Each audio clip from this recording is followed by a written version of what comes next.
फकीर आदमी है, झोला लेके चल पड़ेगा। पूरा दुनिया में आपने कभी देखा है निकला 30,000 का चश्मा लगाता है, वो रिलीज आने का पहले घूमते हैं बड़ा कलर मस्त इसमें भिक्का मांगा फॉरेन टूर भी कर लिया, डिजिटल कैमरा भी कर लिया, डिजिटल रिलीज आने का पहले वो भी अपने आप को गरीब नहीं परिवार से गरीब बनते। तो मैं बचपन में रेल के डिब्बे में चाय बेचते थे। वाह वो भगवान है हमारे, हम उनकी पूजा करते हैं।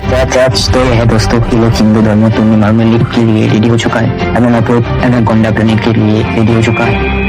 नमस्कार दोस्तों, मंगल वाजपेयी मंगल आदो से कानपुर में बात करता है। मंगल वाजपेयी लोडर का काम करते हैं, यानी कि गाड़ी में लोडिंग की काम करता है। क्या नाम बताएं? योगी साहब, मेरा मंगल वाजपेयी। मंगल वाजपेयी है, यहाँ लोडर का काम करवाते हैं।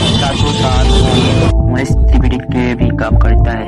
ये उम्मीद जता रहे थे बीजेपी इस बार 400 से ऊपर जीत। चुनाव में किसका माहौल है? बीजेपी जीतेंगे।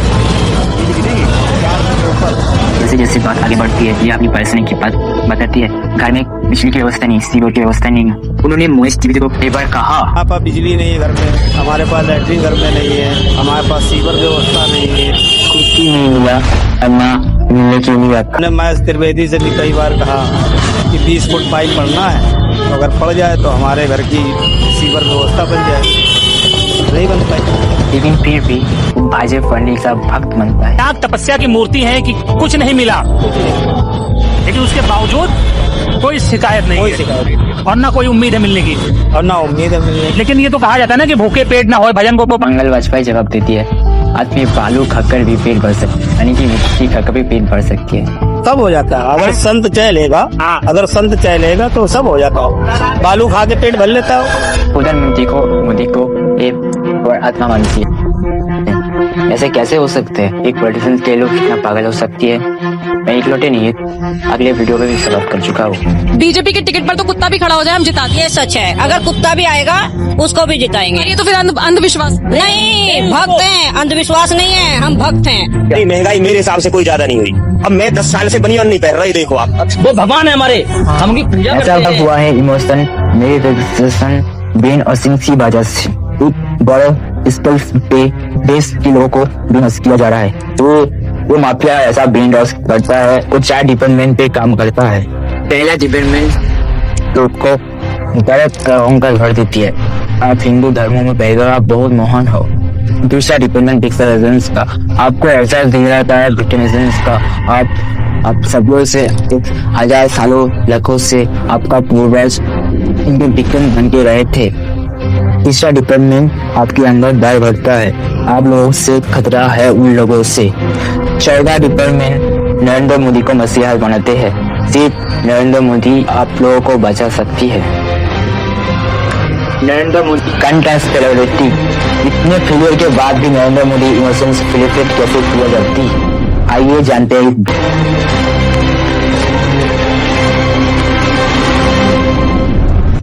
जो पूरे प्यार की बात है दोस्तों, नींद को पता है लाइक एक तकलीफ की नरेंद्र मोदी के ऊपर एक बायोग्राफिक है। किताब में लिखा गया है नरेंद्र मोदी जब 6 साल के थे वो नर्सरी के एरिया में गुजरात के एरिया पे कैसे चाय बेचा करती थी। ये चाय बेचने का किस्सा तब से लेके नरेंद्र मोदी का ये मसीहा एक किस्सा बन चुका था। 2015 में टाइम मैगजीन ने नरेंद्र मोदी को जो एक इंटरव्यू लिया, उन्होंने बताया है उस टाइम मैगजीन को वो बहुत गरीब परिवार से आते थे, वो कैसे चाय बेचा करते थे।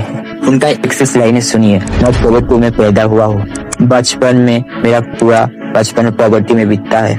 मेरे लिए पॉवर्टी जिंदगी में एक एक्सप्रेशन थी। कितने सच्चाई है इस बातों में, बहुत सारे लोग टाइम टू टाइम इसका सवाल उठाया है। नरेंद्र मोदी का एक फोटो देखिए, वो 1950 में पैदा हुए थे, यानी 95 में पैदा हुए थे। उस समय गरीब परिवार का पैदा होने का बच्चा के पास ऐसा कपड़े होंगे? खुद ही सोच के देखिए, ये सूट तक पहन रखा है। नरेंद्र मोदी गरीब नहीं, बहुत गरीब परिवार का बताते हैं। हिंदी टोले ने इसके एक घर के पब्लिश किए थे, आप देखिए, बहुत बड़ा घर नहीं है, किसी गरीब परिवार का घर लगता है। नरेंद्र मोदी के परिवार में 5 भाई 1 बहन है। उनसे छोटा भाई 3 साल पहले प्रहलाद मोदी ने कहा था, और 5 भाइयों में जिसका भी टाइम आता था वो मदद करने चले जाते थे। उनके पिता पूरा जिंदगी चाय बेची 5 भाई और 1 बहन को बड़ा करने के लिए। नरेंद्र मोदी को चाय बेचने का बेटा कहना चाहिए। ये पत्रकारों का गलती है। कहना चाहिए, चाय बेचने वाला नहीं कहना चाहिए। ये पत्रकारों की गलती है।